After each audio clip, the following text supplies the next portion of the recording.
여러분 반갑습니다. 더 놓고 말해요. 김우경 PD입니다. 시엄마가 어린 며느리한테 물건을 사오라고 시켰답니다. 세상 물정 모르는 며느리는 엉뚱한 걸 사왔다고 합니다. 화가 잔뜩 난 시엄마는 들고 있던 칼을 며느리에게 던졌습니다. 상상도 못할 이런 엄청난 일이 실제로 있었습니다. 그렇다면 이 며느리의 남편은 정상적인 사람이었을까요? 만약 정상적이었다면 이곳에 나오지도 않았겠죠. 그렇습니다. 여러분들이 생각하시는 대로 바람이 났습니다. 그런데 이분은 왜 이혼을 하지 않았을까요? 속 터지는 이분의 사연, 더 놓고 말해요에서 지금 만나보시겠습니다. 안녕하세요. 저는 60대고요. 마포구에 살고 있는 윤채영이라고 합니다. 오늘 제가 이 자리에 나오게 된 거는요. 결혼 생활 동안 악마의 영혼을 갖고 태어난 시어머니를 세상에 다 알리고 싶어서 나왔어요. 저희 남편하고 저는 연애 아닌 연애를 11년간 했는데요. 그 기간 동안에도 시어머니가 반대를 많이 하셨어요. 반대하신 이유는 자기가 원하는 며느리가 아니다라는 이유죠. 그런데 우리 시어머니가 원하던 여자는 누구냐면요. 돈을 많이 벌어오는 여자였어요. 저는 일개 직장 다니는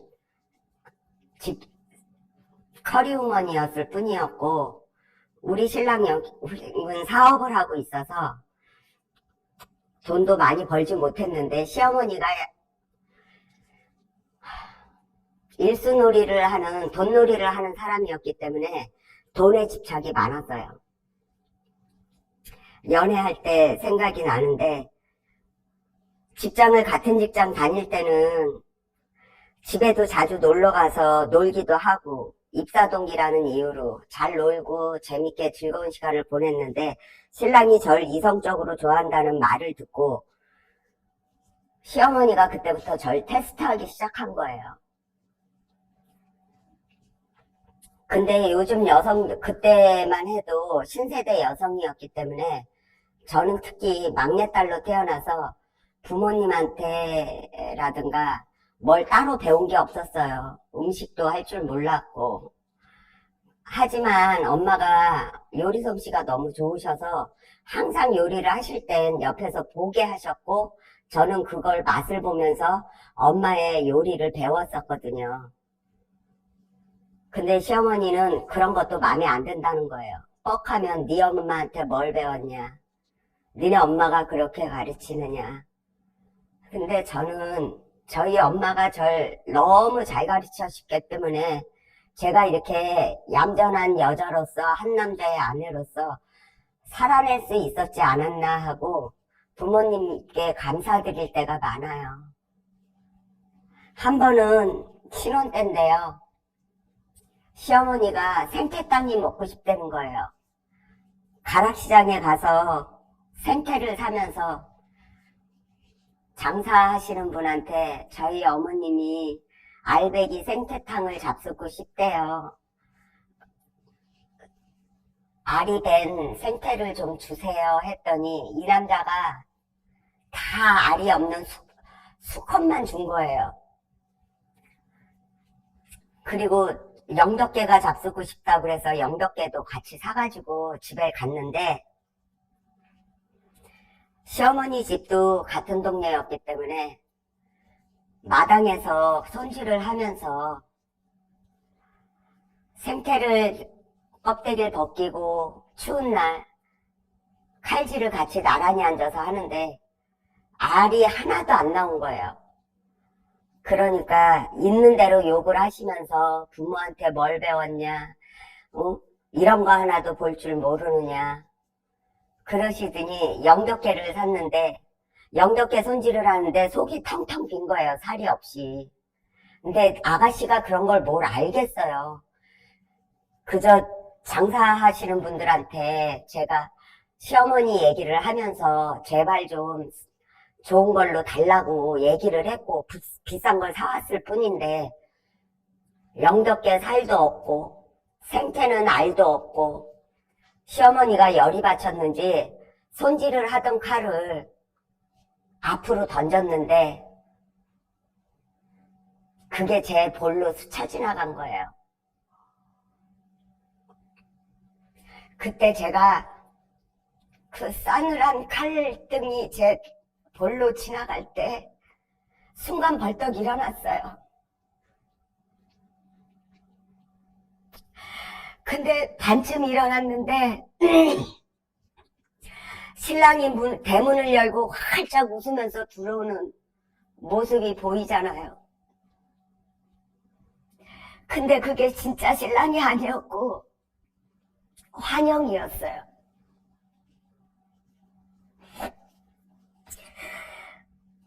그 환영을 보는 순간에 제가 털썩 주저앉았고 소리 없이 울기만 했죠.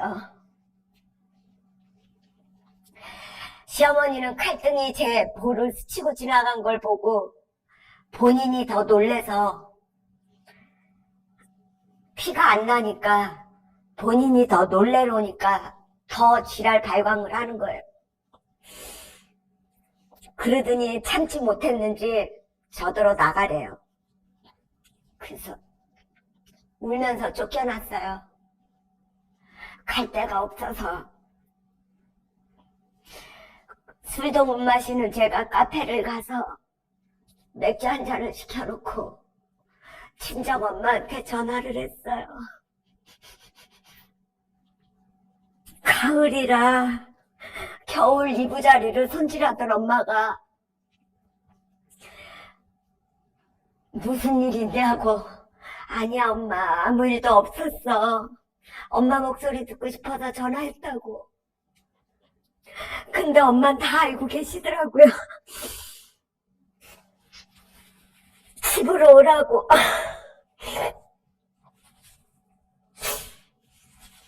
아니라고 그랬는데 엄마가 자꾸 다른 데 가지 말고 집으로 오라 그래서 집에 갔어요.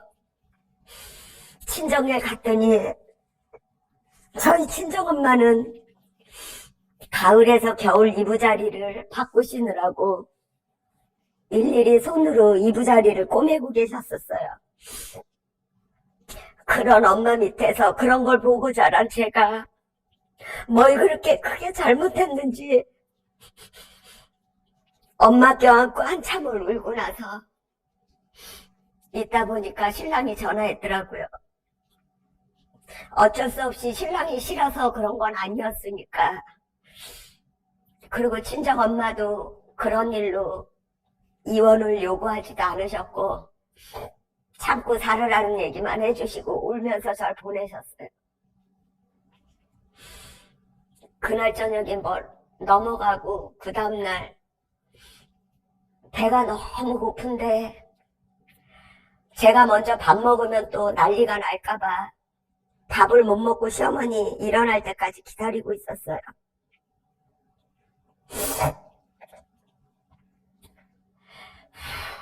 콩나물을 무치라고 그래서 그날은 제가 콩나물을 좀 빨갛게 무쳐서 칼칼하게 먹고 싶어서 콩나물을 데쳐서 고춧가루를 넣어서 칼칼하게 무쳤어요.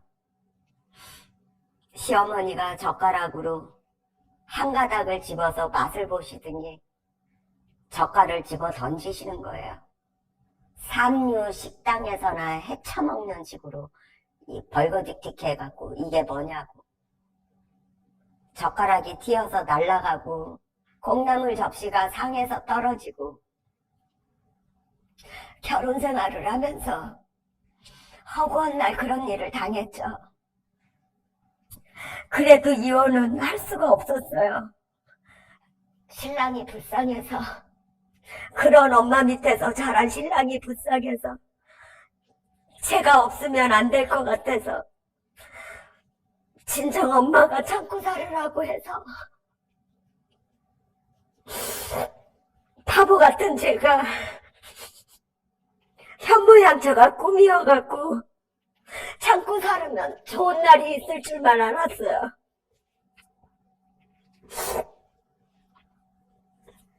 그러면서 하루는 저를 앉혀놓고 하시는 소리가, 난 너 마음에 안 들어. 그리고 네 신랑도 너 같은 여자 좋아하지 않아.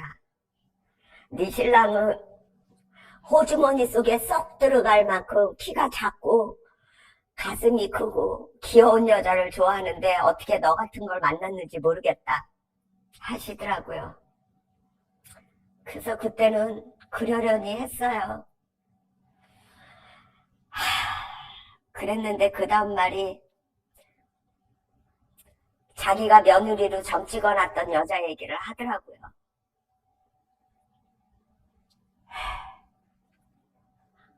저는 대답도 안 했어요. 말도 안 했고 듣고만 있었어요.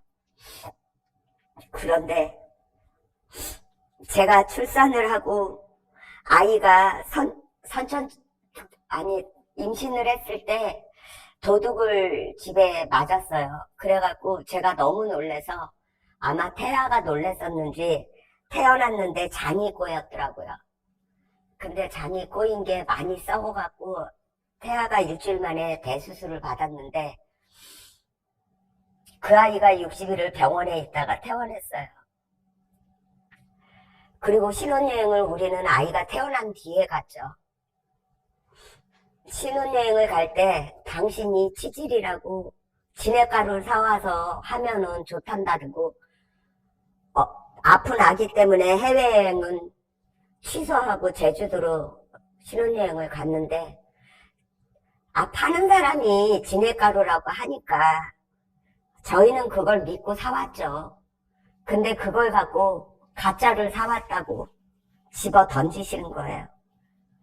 돈이 그렇게 아까웠냐고, 어디서 가짜를 사와놓고 진액가루라고 주느냐고. 그러더니 자기 승질에 자기가 못 이겨서 병원에서 퇴원해갖고 열흘밖에 안 된 아이를 대리석 바닥에 집어 던지는 거예요. 그거를 제가 슬라이딩을 해서 받아냈어요.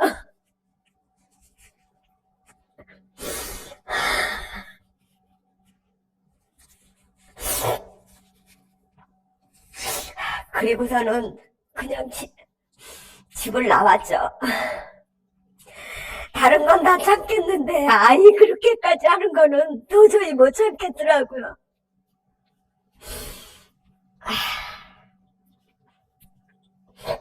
집을 나와서 저 혼자 월세를 들어갔어요. 신랑이 쫓아나왔더라고요. 그랬더니 내가 월세를 사는 집까지 쫓아와서 뺨을 때리고 동네 사람들한테 저를 아주 천하에 못된 사람처럼 얘기를 하고 그 동네에서 살지 못하게 개망신을 주는 거예요.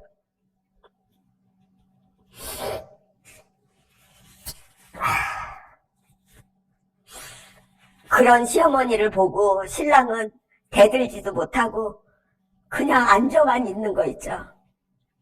그때 제가 제 신랑이 얼마나 바본지를 알았어요. 그리고 신랑이 화가 나니까 술병을 깨갖고 그걸 밟아버려서 발에 피가 나기 시작했죠. 그리고 병원을 데리고 갔다 왔더니 집어 던진 내 아들을 시어머니가 데리고 지네 집에 간 거예요. 2층 집에다가 맡겼는데 자기 손주인데 왜 안 주냐고 그러면서 뺏어갔대요. 결론은 제가 집에 들어와서 살길 바랬던 거죠. 근데 그게 좋은 뜻이 아니라 신랑 말이 파출부도 있었고 다 있었는데 제가 우리가 결혼 날짜를 잡으면서 파출부들도 다 내보내고 식모도 내보내고 제가 살림을 해주길 바랬던 거예요. 그날 신랑이 저랑 같이 아이 찾으러 집에 갔다가 자기 엄마한테 태어나서 처음으로 말대답을 했어요. 엄마가 며느리를 본 거냐? 식모를 구한 거지. 엄마가 지금 며느리를 구한 거냐? 며느리를 본 거냐? 이렇게 할 바에야 엄마는 엄마 성질에 못 이겨서 미쳐버리든가 저 사람은 엄마한테 눌려서 심장마비로 죽든가 둘 중에 하나가 죽어야 나가야 될 것 같으니까 우리가 나가 살겠다. 그렇게 해서 간신히 분가를 했어요. 그리고 7년 동안 안 보고 살았죠. 시누이가 명절날이나 명절 때, 추석 때, 생일 때, 그럴 때 말없는 전화가 자꾸 오는 거예요. 처음에는 전화 잘못 걸은 줄 알고 그냥 끊었는데 몇 번 그런 일을 당하고 나니까 시어머니가 전화했다는 걸 느끼겠더라고요. 그래서 제가 전화에 대고 욕을 막 해댔어요. 어떤 것들이 전화해갖고 기본도 안 되게 전화도 말도 안 하고 전화를 끊냐고 욕을 막 해댔죠. 그랬더니 그리고 한 달 있다가 시누이가 집을 찾아왔더라고요. 결혼한다고 와달라고. 자기 아버지가 안 계시니까 오빠가 아빠 역할을 해줘야 된다고. 그래서 제가 피는 물보다 진하다는데 천류는 끊을 수 없다는데 나는 안 가더라도 당신은 가야 되지 않겠냐. 그리고 보냈어요. 근데 그게 저의 최대한 실수였어요. 그때 냉정하게 잘라야 됐는데 저희 엄마가 그렇게 저를 교육을 시키지도 않으셨고 제가 그렇게 배우지도 않았기 때문에 저로 인해서 모자지간의 인연이 끊어지는 걸 용서할 수 없어서 시누이를 핑계로 저도 다시 용서를 하기 시작했죠. 근데 타고난 성격은 못 버리더라고요. 하나도 변한 게 없어요. 하나도 변한 게 없어요. 여전히 똑같았고 여전히 저 가면은 싱크대 저 구석에까지 있는 걸 다 끌어내고 청소하고 신랑한테는 너 혼자 가서 밥 차려 먹고 직장 다닐 수 있지. 애미는 집에서 며칠 더 있다 갈 거다. 그리고 신랑만 보내는 거예요.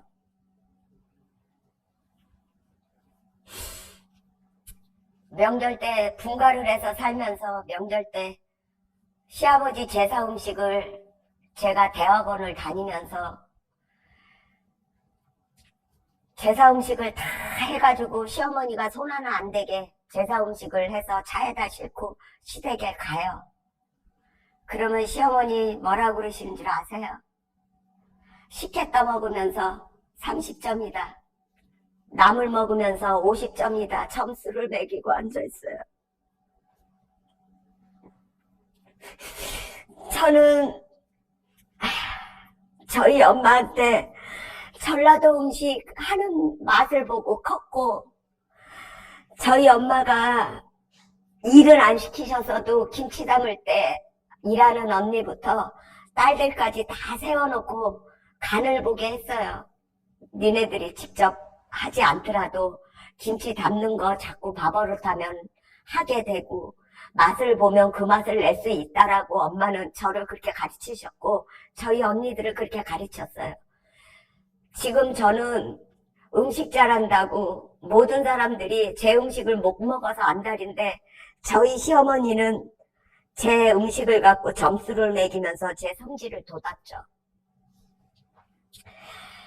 나중엔 하도 인이 박이니까 어떤 미친년이 날구지 하는구나 하고 한쪽 귀로 듣고 흘렸어요. 그래야 제가 살 것 같았거든요. 시댁에 가면 앉아있을 새가 없었어요. 명절 때도 앉아서 밥을 먹을 새가 없었어요. 일하느라고. 초등학교 2학년 된 아들이 하루는 족보를 따지더라고요. 추석 전이었는데 학교 갔다 와서 엄마, 장춘동 할머니는 누구 할머니고 인천 할머니는 누구 할머니야? 그러고 족보를 따지대요. 그래서 제가 그랬죠. 너 누구 뱃속에서 나왔어? 엄마. 그러길래 그래 장춘동 할머니 뱃속에서 니네 아빠가 태어났고 인천 할머니 뱃속에서 엄마가 태어났어. 그리고 가르쳐줬죠. 그랬더니 응 하더니 애가 슬픈 얼굴을 하는 거예요. 그래서 제가 아들 왜 그래? 그랬더니 아니야. 아들이 장춘동 시어머니가 지네 아빠 엄마라는 걸 알고는 말을 못하는 거예요. 그래서 엄마는 궁금한 거 너 얘기 다 해줬는데 너는 왜 엄마의 궁금한 점을 안 풀어주니? 그랬더니 아들이 하는 말 엄마 아빠한테는 말하지 마. 그러면서 나는 엄마가 장춘동에 가는 거 싫어. 왜? 아들 하는 말이 엄마는 장춘동 할머니 가면 앉아서 우리랑 밥도 같이 못 먹고 일만 하다 오잖아.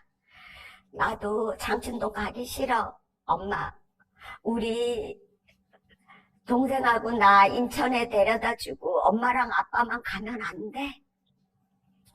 초등학교 2학년짜리가 2학년 때 족보를 따지더니 그런 말을 다 하더라고요. 어린아이 눈에 비친 제 모습이 어땠을까요? 제가 그래도 명색이 유아교육을 한 사람이고 아이들을 그늘없이 키운다고 키웠는데 시어머니 때문에 아이가 그런 아픔을 가졌다는 게 저는 다시 시어머니를 안 보기로 마음먹었죠.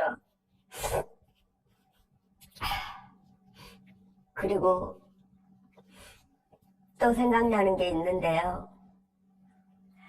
세상의 모든 시어머님들이 다 그러시는 줄 모르겠어요.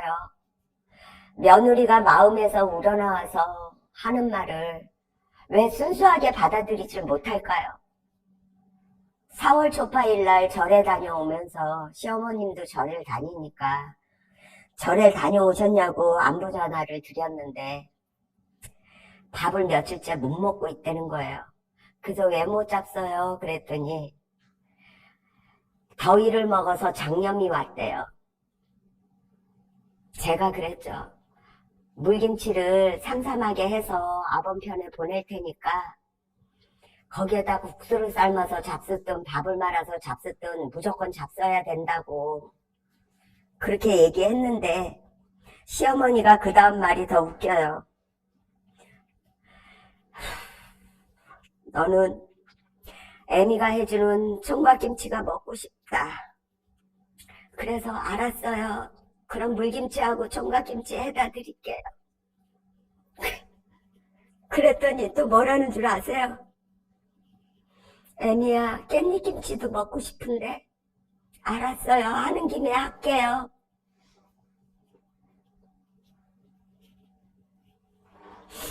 제가 순수하게 걱정이 돼서 제 마음에서 우러나와서 음식을 해드리려고 했는데 자꾸 음식이 하나둘 늘어나면서 제가 아기 바치기 시작하는 거예요.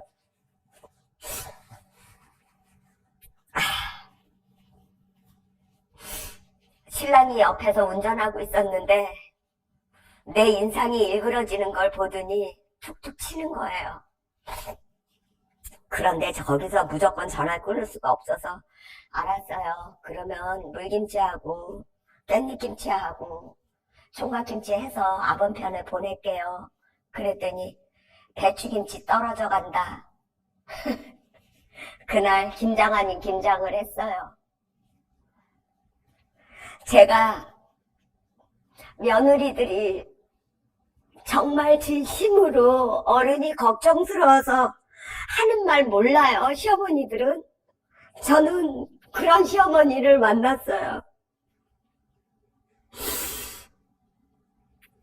그런 시어머니를 만났어도 이혼을 못한 이유는 어찌됐든 신랑이 제가 노력하고 사는 거에 공감을 해줬기 때문이었거든요. 그리고 지네 엄마를 그렇게 참고 살아주는 걸 보면서 아마 믿었던 것 같아요. 그러면 옛날 어른들이 그러시잖아요. 참고 살면 다 잘 풀린다. 근데 저는 참고 살았더니 남편까지 저를 이용해 먹더라고요. 집안이, 저희 친정 집안이 워낙이 고지식하고 보수적인 집안이라 이혼한 사람도 없지만 저처럼 시집살이를 심하게 하는 언니들도 없어요. 저희 친정엄마는 며느리를 여기서 저만큼 설화소리도 안 해요. 저희 신랑이 그러더라고요. 어머니, 며느리도 자식인데 잘못하면 가르치셔야죠 하고 저희 엄마한테 그러시더라고요. 그러니까 저희 친정엄마 말씀할, 남의 귀한 딸 데려다 평생을 부려먹는데 뭐하러 그런 소리를 하겠나 라고 친정엄마가 얘기하는 소리를 들으면서 신랑이, 아휴, 어머님은 천사고 우리 엄마는 악마네요 라고 아들놈이 자기 엄마를 그렇게 빗대어서 말하더라고요. 자식까지 그렇게 얘기하는 영혼까지 악마의 영혼을 갖고 태어난 저희 시어머니를 제가 이기질 못했어요. 그냥 미친년이 날구지한다 하고 그냥 참고 살았죠. 근데 제가 참는 거를 신랑은 어떻게 생각했는지 모르겠는데 어느 날부턴가 생활비도 갖다 주지도 않고 집에도 잘 안 들어오고 제가 뭘 그렇게 잘못했나요? 지하고 나하고 결혼할 때 진엄마가 반대할 때 내가 미친년처럼 결혼 안 한다고 대로변에 대자로 누웠을 때 지가 죽어도 나 아니면 안 된다고 해놓고 그렇게 착하게 지엄마 시집살이 이기면서 살았는데 그런 거 다 보고 지켜봤던 신랑까지도 이제 나를 바보 취급한 거예요.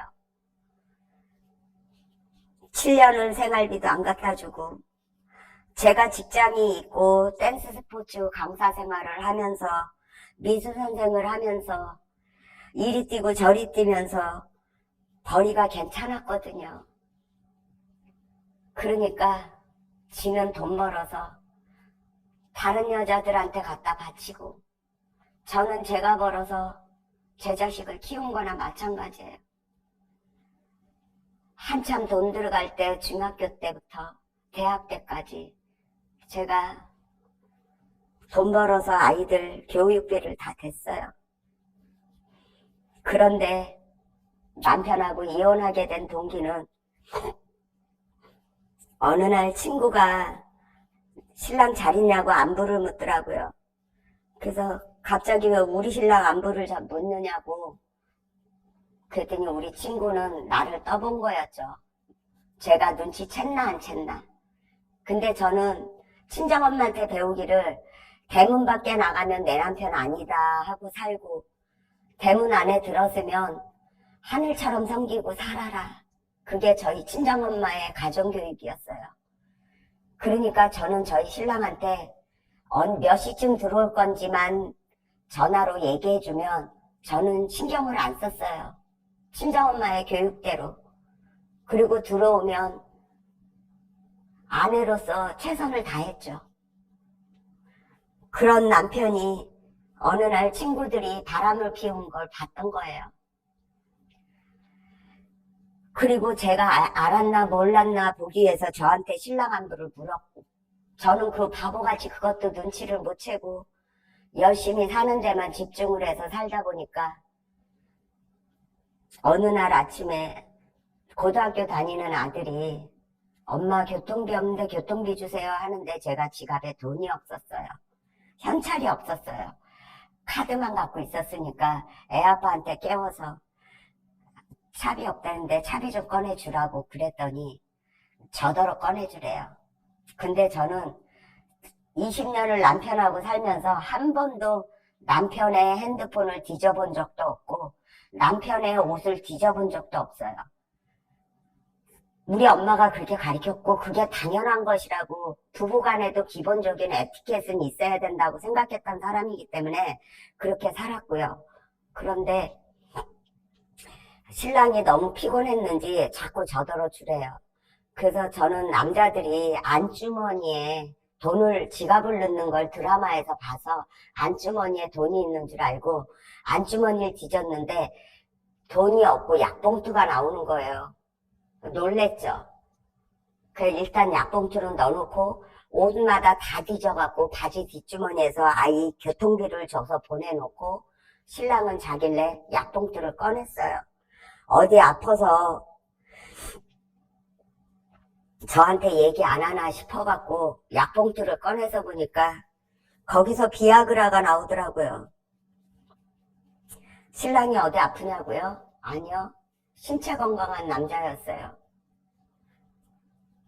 그 비아그라를 보는 순간에 친구들이 저한테 신랑 한번 물었던 게 기억이 났고 저는 그날 학교 강의를 가지 않았어요. 학교에다가 몸이 아파서 강의 못한다고 연락을 해놓고 친구 가게로 쫓아갔죠. 솔직히 얘기하라고. 그랬더니 신랑이 바로 앞에 자기네들이 있는데 못 알아보고 여자가 차 옆에 있는데 제 차가 아닌데 여자가 옆에 앉아있더라고. 그래서 네가 눈치챘을까봐 물어본 거다라고 얘기를 하더라고요. 그날 신랑한테 전화해서 회사에서 당장 들어오라고 욕을 하면서 들어오라고 했고 신랑한테 증거들 자료를 다 보여줬어요. 물론 아니라고 오리발했죠. 그리고 친정아버지가 이혼하라고 하더라고요. 친정아버지가 이혼하라고 하는데도 자식 때문에 이혼을 못하겠어. 한참 돈 들어가고 한참 사춘기인 중학교, 고등학교 아들을 두고 제가 이혼을 할 수가 없었어요. 남편이 시어머니 그 못된 악마 같은 시어머니 씹사리도 이겨냈는데 남편이 바람 피웠다고 이혼할 수가 없잖아요. 근데 옛날 어르신들 말에 돈을 못 벌어다 주면은 가정에 충실하든지 가정에 충실하지 못할 거면 돈이라도 많이 벌어다 줬어야죠. 우리 신랑은 두 가지를 다 안 한 거예요. 7년 동안. 생활비 한 푼도 안 갖다 주고 밖에서 여자들하고. 그런데도 저는 자식 때문에 이혼도 못하고 한참 사춘기인 아이들한테 아무 일 없는 듯이 늘 해왔던 대로 참고 살았어요. 어느 날 아들이 아빠가 부도를 맞아서 지방으로 공장을 이전했는데 아들이 군대 갔다 휴가를 나와서 친구네 집에 놀러 가는데 아빠 공장이 그 옆이니까 친구 군대 동기 만나서 술 먹고 아빠한테 가서 자고 올라오겠다고 하더라고요. 그러라고 그랬어요. 그랬는데 새벽에 아빠 사는 집에 갔더니 상상이 되시죠? 다른 여자랑 같이 살고 있었던 거예요. 아들이 지방에서 택시를 대절해서 타고 와갖고 자고 온다더니 왜 어떻게 왔냐고 차도 없는데 어떻게 왔냐고 그랬더니 택시 대절해서 왔다고. 아빠한테 안 갔냐 그랬더니 안 갔다고 거짓말을 한 거예요. 그리고는 육아가 끝나서 들어가는데 동사무소 가서 이혼장을 가져왔더라고요. 엄마 생각해봐. 그리고 아들은 육아를 끝내고 들어가고 저는 그 이혼장을 보고 한없이 울었어요. 애들한테 안 들키고 살으려고 했는데 애들한테 평범한 다른 집 부모님처럼 그런 가정 유지하고 사는 거 보여주고 싶었는데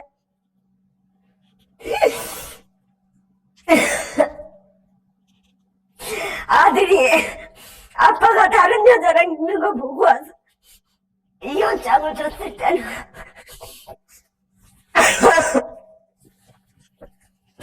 얼마나 가슴 아팠을까요?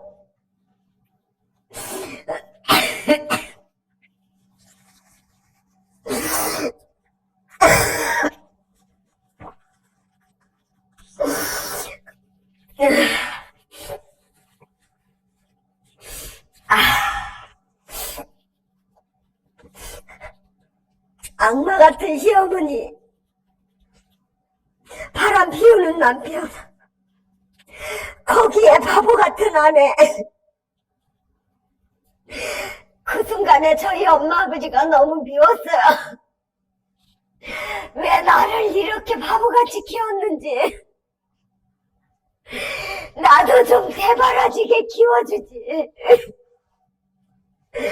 나도 좀 세상을 좀 알게 키워주지. 왜 이렇게 바보같이 키웠는지 엄마 아버지가 미웠어. 내가 조금만 현명했더라면 일찌감치 이혼했을 텐데.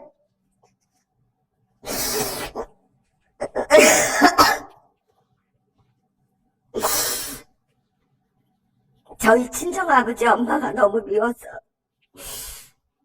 전화해 대고 엄마 아버지한테 엉엉 울면서 왜 날 이렇게 키웠냐고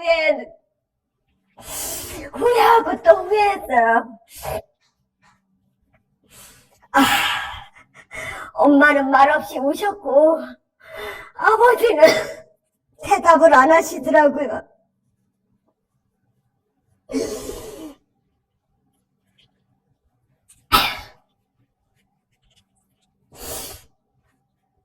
할 얘기도 너무 많고 반의 반도 못했지만 지금도 가슴 아픈 건 칼침 맞은 게 제일 가슴 아프고요. 지금도 생태찌개랑 콩나물을 못 먹어요.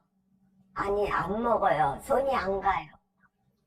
시어머니의 그때 그 모습 자꾸 떠오르고, 이혼한 지가 10년 정도 됐는데도 아직도 그 그림자에서 못 벗어나고 있는 건 왜일까요? 정말 바보 같죠? 오늘 이 자리에서 이 모든 것들을 털어내고 이제 새로운 사람으로, 새로운 나로 밝고 명랑하고 긍정적이었던 나로 돌아가고 싶어요. 여러분도 힘을 주세요. 그리고 노력할게요. 감사합니다.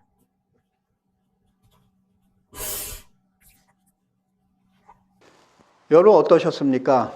악마 같은 시엄마가 실제로 있었습니다. 시엄마의 괴롭힘으로 가뜩이나 힘든 이분의 고통에 남편까지 합세해서 더 불을 지폈다고 합니다. 이혼한 후에 인감을 훔쳐 이분의 명의로 억대 대출까지 받았다고 합니다. 물론 그 빚은 고스란히 이분의 몫이 되어 지금까지도 대출금을 갖고 있습니다. 우리들 상식으로는 도저히 이해가 가지 않는 시엄마의 잔인한 행동과 그 남편의 행동, 더 놀라운 건 이번 시간에 한 이야기는 반도 다 못했다는 겁니다. 오늘 이 자리가 한평생 힘들게 살아오신 이분의 고통을 조금이나마 덜었으면 하는 바람입니다.